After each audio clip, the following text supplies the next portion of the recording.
Si les hablo de Corea, ¿qué se les viene a la mente? Algunos pensarán en doramas adolescentes, dulces raros, la cuna del tryhardeo o mucha explotación laboral y amantes del CP.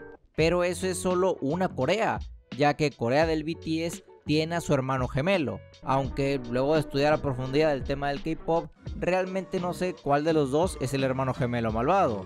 Pero mientras Surcorea se ha ido abriendo más al mundo, Corea del Norte se ha terminado aislando, y lo único que sabemos es que su primer ministro, Kim Jong-un, ama dos cosas: amenazar con tirar bombas nucleares a la menor provocación e inventar historias sobre sí mismo, las cuales, lejos de engrandecer su imagen, lo han convertido en un meme internacional. Pero sus grandes fronteras podrían ocultar una verdad muchísimo más oscura y siniestra.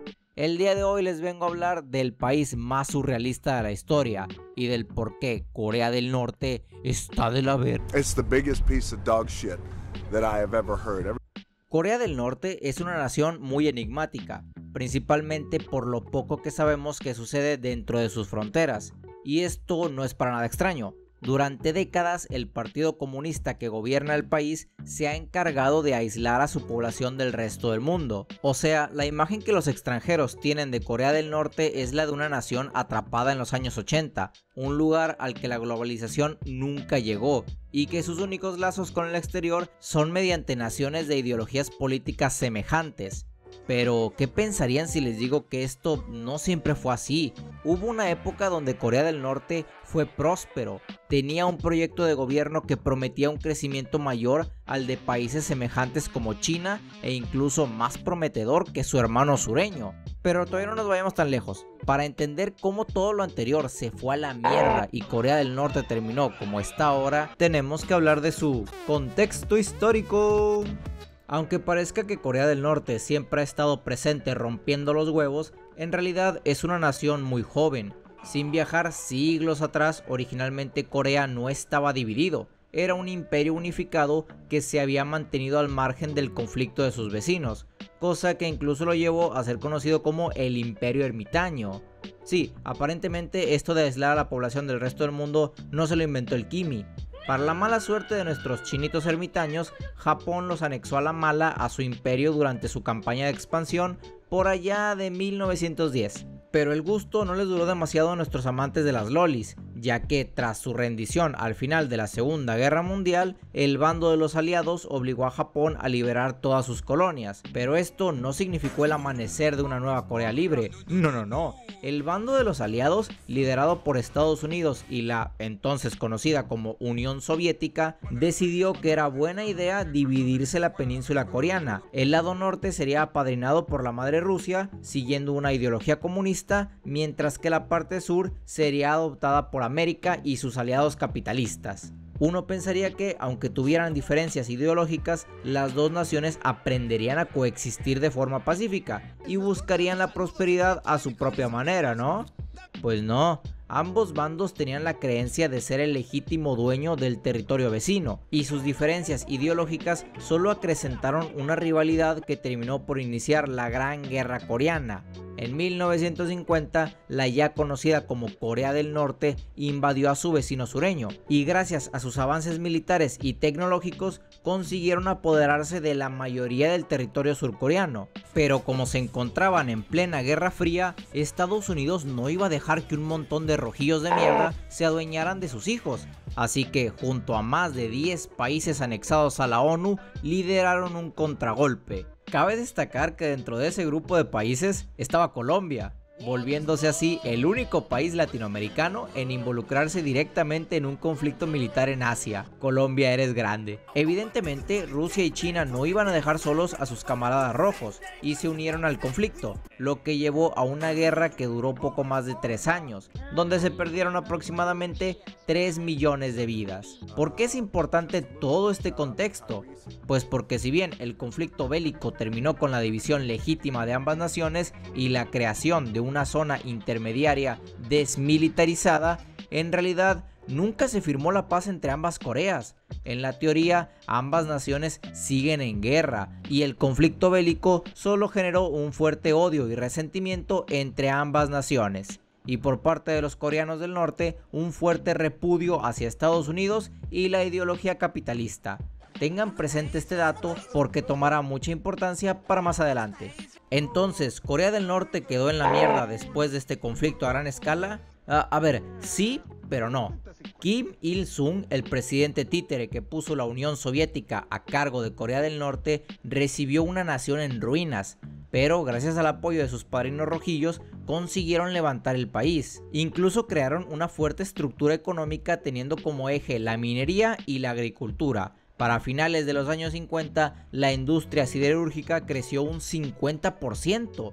Y a ver, sí, hubo bastante explotación laboral de por medio. Se estima que la jornada laboral media por ciudadano era de 12 horas diarias, pero esto sirvió para que Corea del Norte viviera su época dorada durante los años 60 hasta los 80. Vaya, que Corea del Norte se volvió el milagro comunista. Pero entonces, ¿cómo se fue a la mierda todo? Pues nuestros hermanos argentinos ya conocen este cuento. Como su economía estaba centralizada en la minería, cuando los precios de la materia prima se desplomaron, el gobierno norcoreano comenzó a pedir préstamos a otras naciones. Y mira que muy comunistas los cabrones, pero bien que pidieron préstamos a países capitalistas, incluso a sus rivales históricos, los japoneses. ¿Y qué hicieron con el dinero de esos préstamos? Pues los muy imbéciles lo invirtieron en el sector minero, porque ya saben, si tu producto vale menos, produces más para compensar la pérdida, ¿no? Evidentemente, Corea del Norte fue incapaz de pagar sus deudas y a día de hoy se estima que asciende a más de 15.000 millones de dólares. Y por si esto fuera poco, a diferencia de China, quienes, a pesar de ser comunistas, no tienen problemas con comerciar con países de diferentes ideologías políticas, Corea del Norte se cerró económicamente y se limitó solo a comerciar con países socialistas o comunistas, cosa que los llevó a un estancamiento industrial y a quedar olvidado para el mercado internacional. ¿Y qué hizo el gobierno para mitigar la profunda crisis que se acercaba? Pues redirigir la economía al sector militar. Incluso se dice que la ayuda humanitaria de otras naciones fue malversada para incrementar los recursos bélicos de la nación. Y si el caballo ya estaba muerto, estos pendejos terminaron por prenderle fuego, ya que en 2003 se salieron del Tratado de No Proliferación de Armas Nucleares, el cual en pocas palabras limita la cantidad de naciones que pueden producir armas nucleares en todo el mundo, entre las cuales están Rusia, Estados Unidos y China. Este acto le ganó a Corea del Norte una lluvia de sanciones económicas, y si de por sí ya comerciaban poco, esto fue el último clavo en el ataúd para su economía. Estuvo grandecito el contexto de hoy, ¿no? Y créanme que dejé de lado un chingo de historia bastante relevante, incluyendo la gran hambruna de los 90s, pero esa puede ser anécdota para otro día. El chiste es que la actualidad de Corea del Norte, como una nación cerrada al mundo exterior, un gobierno militarizado y dictatorial y una profunda crisis humanitaria, se debe a la mala gestión económica de sus gobernantes, pero también a una profunda adulación ideológica que los llevó a exiliarse y enfrentar todas sus múltiples crisis totalmente solos. Ahora bien, la mayoría de lo que se puede contar acerca de Corea del Norte es de su pasado. En la actualidad está bien cabrón saber qué es lo que sucede dentro de sus fronteras. Y esto se debe principalmente a la nula libertad de expresión que existe. Pero no solo dentro del país, ya que los periodistas del extranjero que pueden entrar a Corea del Norte tienen que tener la simpatía del gobierno comunista, e incluso los turistas que llevan equipo de cámaras o micrófonos son vigilados 24/7 y todos los lugares a los que pueden acceder son manipulados para dar la impresión de que todo está bien dentro de la nación. Básicamente, el gobierno del actual presidente Kim Jong-un ha orquestado todo un show teatral mediático de edificios lujosos y modernos, pero vacíos, supermercados repletos de productos, pero a los cuales solo pueden acceder los turistas y la clase acaudalada de la nación, y hasta shows musicales de estudiantes para los turistas, donde los chicos ni siquiera tocan los instrumentos, solo hacen la pantomima. Pero ojo, las apariencias no solo están para engañar a los extranjeros, el gobierno también se esfuerza enormemente en engañar a los ciudadanos para hacerlos pensar que ellos ganaron la guerra. La gente dentro de Corea del Norte ni siquiera sabe sobre la caída de la URSS, ya que no queda bien que naciones con ideologías políticas semejantes se fueran a la mierda, ¿no? Ustedes pensarán, ¿y la gente no ve noticias o no se informan por internet? y pues yo creo que lo harían si pudieran. Pero en la televisión norcoreana solo existen 2 canales donde se emiten noticias manipuladas por el Estado. Y en cuanto al internet, pues está prohibido. Solo los altos mandos del gobierno comunista tienen permiso de acceder a la red. Y la poca gente que puede acceder a un smartphone está limitada a solo usar aplicaciones locales para enviar mensajes, ver noticias del Estado y hacer llamadas. En pocas palabras, la población de Corea del Norte es totalmente ignorante sobre la situación del resto del mundo. Para ellos es normal que su país haya quedado estancado en la década de los 80s en cuanto a arquitectura y tecnología, porque no conocen nada mejor, y su visión del resto de países está condicionada por la información que les brinda su dictador, la cual se resume en: nosotros somos un país bien chingón y Estados Unidos es el diablo. Si todo lo anterior dicho les parece poco y piensan que el gobierno comunista de Corea del Norte no es tan malo, o que hay países con dictaduras peores como, no sé, Venezuela, es porque aún no conocen los campos de concentración de Norcorea. A día de hoy se estima que dentro de 12 campos penitenciarios se encuentran más de 120,000 prisioneros políticos, los cuales han cometido crímenes tan aberrantes como no idolatrar al dictador de turno, tener una Biblia o algún objeto de cualquier religión, ya que la religión está prohibida en este país, o simplemente ser familiar de alguna persona que escapó de la nación. Porque sí, en Corea del Norte no solo se castiga al criminal, sino a toda su familia con él. Pero ojo, que no solo tienen mano dura con los criminales locales, los extranjeros pueden tener el mismo destino o incluso peor. Por allá de 2016 se hizo viral la noticia acerca de un joven estudiante americano de nombre Otto Weinberg, quien fue encarcelado en Corea del Norte por haber intentado robar un cartel propagandístico del gobierno.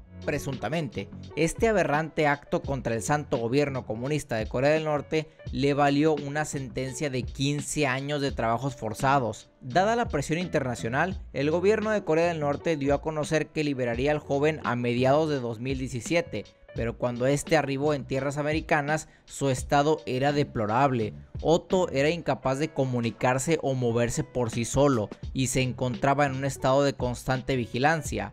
Aunque no tenía rastros de violencia física, se piensa que fue torturado día tras día durante más de un año. Otto murió pocos días después de haber sido liberado. Para resumir, tenemos una nación gobernada por una dictadura cruel y abusiva, con detenciones arbitrarias, un pueblo sumido por el miedo y la constante vigilancia de su gobierno, con una inexistente libertad de expresión y una sociedad estancada por casi 3 décadas. Pero, ¿podría volverse peor?